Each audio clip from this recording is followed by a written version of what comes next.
hold on. Let me look. Yeah, back up a hair. Here, just hold it, Jack. Hold it. Hold it. Okay. Now a little bit forward.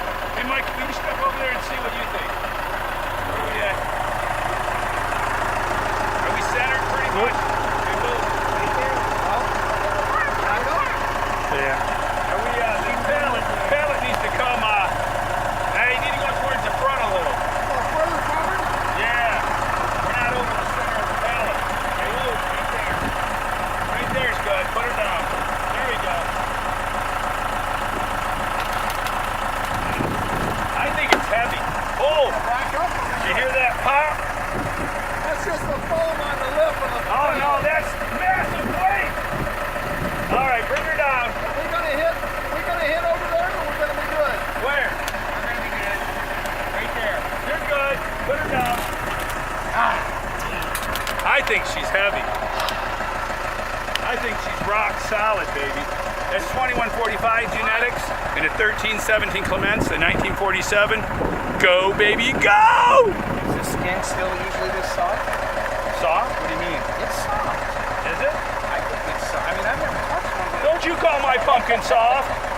it's just the skin. It's not a girl. Yours has no... Well, I guess it is a girl. They're all...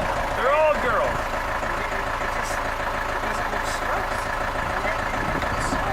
Well, I look stressed after a summer of hot gardening. I see, boy. All right, here we go. Let's call it a big rope. Now we got to get the rope out. That's what I was talking about, people. If you get the rope too far under the pumpkin, as you can see, the rope is right on the edge. That's what you want. You don't want it buried under there. You'll never get the rope out if it's buried. You'll end up cutting your rope, or you'll end up damaging the pumpkin. So don't try to get your rope under too deep. Not my recommendation. All right, here we go. Pull her out. That's how you roll. That's how you roll right there, baby. Pull her out. Lift her up. You're good. That came out like a piece of cake because we didn't have that rope way under there. I've seen guys, 3 men and a billy goat, trying to pull them ropes out. End up cutting the rope. Damaging the fruit. All right, I think she's heavy. After feeling her rock solid. All right, man. Join us at worldwidegiantgrowers.com. How to load your pumpkins. Talk to you soon. And shh, keep it a secret, but go tell a friend. Hijack! It's a hijack!